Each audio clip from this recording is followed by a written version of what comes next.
నమస్కారం, నా పేరు హిమాంశు ధవన్. మీకు వెరికోస్ హీల్ ఉంటే దాని యొక్క దుష్ప్రభావాలు ఏమిటి? మొదటగా వెరికోస్ హీల్ దుష్ప్రభావాలను తెస్తుంది. వెరికోస్ హీల్తో పాటు మీరు కొన్ని సమస్యలను అనుభవిస్తారు. మొదటగా పాయింట్ నొప్పి. నొప్పి వాపు కారణంగా వస్తుంది. మీ వెన్స్ వాపుగా ఉంటే అది మీకు పెయిన్ ఇస్తుంది. రెండవ సమస్య ఏమిటంటే వృషణాలు తమ పనితీరుతో పనిచేయలేవు. మీ ప్రదర్శన సామర్థ్యం 100 మీటర్లు పరుగెత్తడం అనుకుందాం. కానీ మీరు అలసిపోయి మీ శరీరం అలసట అనిపిస్తే మీ శరీరం కేవలం 50 మీటర్లు మాత్రమే పరుగెత్తగలదు. అలాగే మన వృషణాలు కూడా. దీనికి పూర్తి శక్తి లభించకపోతే దాని పనిచేసే సామర్థ్యం తగ్గుతుంది. రెండవ సమస్య వంధ్యత్వం. వేరికోస్ హీల్ రోగులలో వంధ్యత్వం సాధారణం. మీకు వేరికోస్ హీల్ ఉంటే దాని పక్క ప్రభావంగా వంధ్యత్వం రావచ్చు.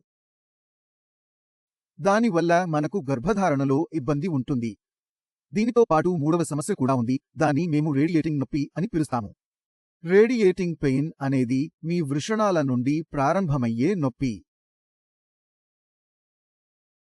ఇది మీ నాభి చుట్టూ, మీ తొడ కింద, ఈ శరీర భాగంలో మరియు మీ కాళ్ల వైపు కూడా వెళ్ళవచ్చు. ఈ నొప్పులు కూడా సమస్యాత్మకమే. దానివల్ల మీ నొప్పి రేడియేట్ అవుతుంది. దీనితో పాటు అంగస్తంభన యొక్క దుష్ప్రభావం కూడా వస్తుంది. చాలా తక్కువ రోగులకు ఈ సమస్య ఉంటుంది. అవి వెరికోస్ హీల్తో సంబంధం కలిగి ఉంటాయి. కానీ వెరికోస్ హీల్ గుర్తించబడిన తర్వాత అంగస్తంభన లోపం ఏర్పడిన రోగులను మనం చూశాం. వీటితో పాటు మరొక పక్క ప్రభావం కూడా ఉంది. దానిలో నేను వృషణాల సంకోచం అని చెప్పాను.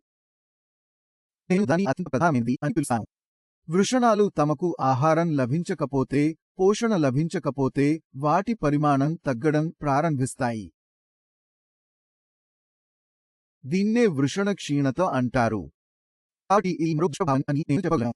దానివల్ల మన వృషణాలు నెమ్మదిగా సంకోచించుకుంటాయి మరియు దాని సామర్థ్యంలో లోపం రావడం ప్రారంభమవుతుంది. వీటితో పాటు మనకు వచ్చే అతి పెద్ద సమస్య హార్మోనల్ ఇంబాలెన్స్. ఇవన్నీ చాలా దశల తర్వాత జరుగుతాయి. వెరికోస్ హీల్ చాలా ఇబ్బంది కలిగిస్తుంది. అక్కడ మనకు వచ్చే సమస్య హార్మోనల్ అసమతుల్యత. అక్కడ టెస్టోస్టెరాన్ సరిగా ఏర్పడటం లేదు. మన శరీరం వేరుగా పనిచేయడం మొదలు పెడుతుంది. మన FSH మరియు LH స్థాయిలు దిగజారుతాయి. దానివల్ల మనం ఇబ్బంది పడతాం. దాని వలన మనకు వంధ్యత్వం రావచ్చు.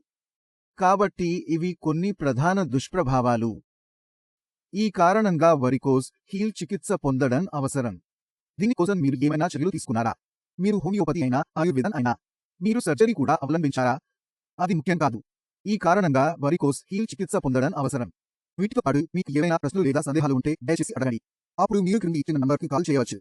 మీరు నా టీంతో మాట్లాడవచ్చు మరియు మేము మీకు సరైన సమాధానం ఇవ్వగలము. తర్వాతి వీడియోలో మళ్ళీ కలుసుకుందాం.